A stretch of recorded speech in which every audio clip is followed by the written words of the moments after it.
Most people don't lose touch with hunger and fullness accidentally. They're trained out of it. Diet rules, eating schedules imposed on the body, moral language around food, and performance-driven nutrition plans all teach the nervous system that internal signals are unreliable. Over time, external metrics replace internal awareness.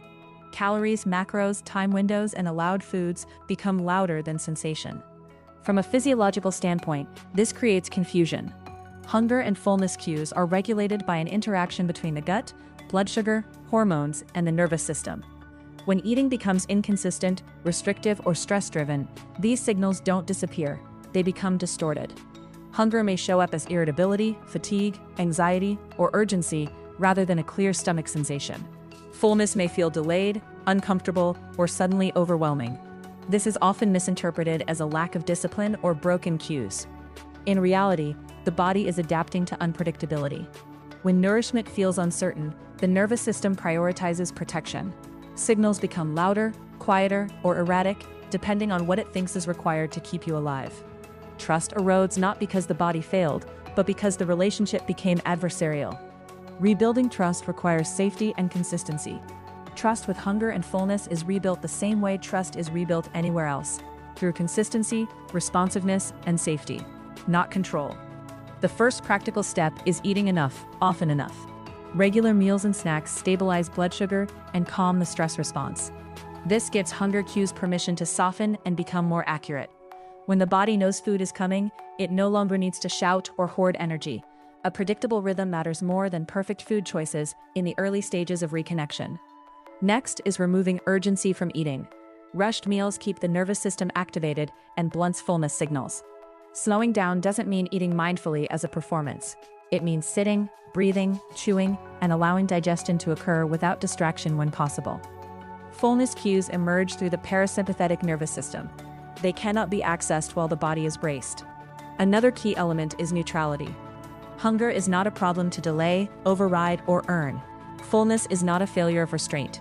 Practically, this means responding to hunger without interrogation and stopping at fullness without judgment. When evaluation is removed, signals become clearer.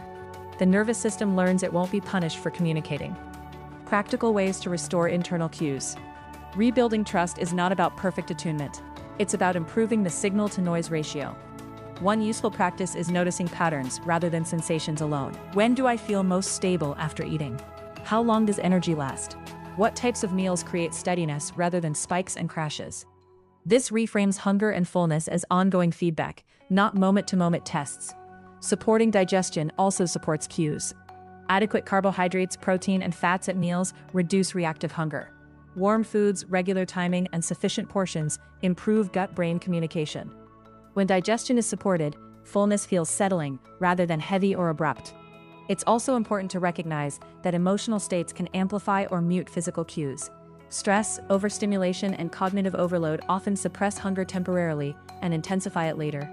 This doesn't mean hunger is emotional or invalid. It means the nervous system needed to prioritize elsewhere. Responding with nourishment rather than control helps re-establish trust.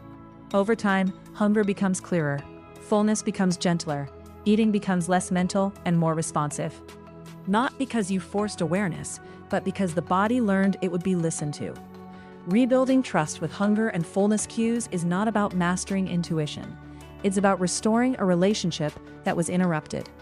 With consistency, safety, and adequate nourishment, the body remembers how to communicate. When that trust returns, eating becomes simpler, steadier, and far more supportive of long-term health.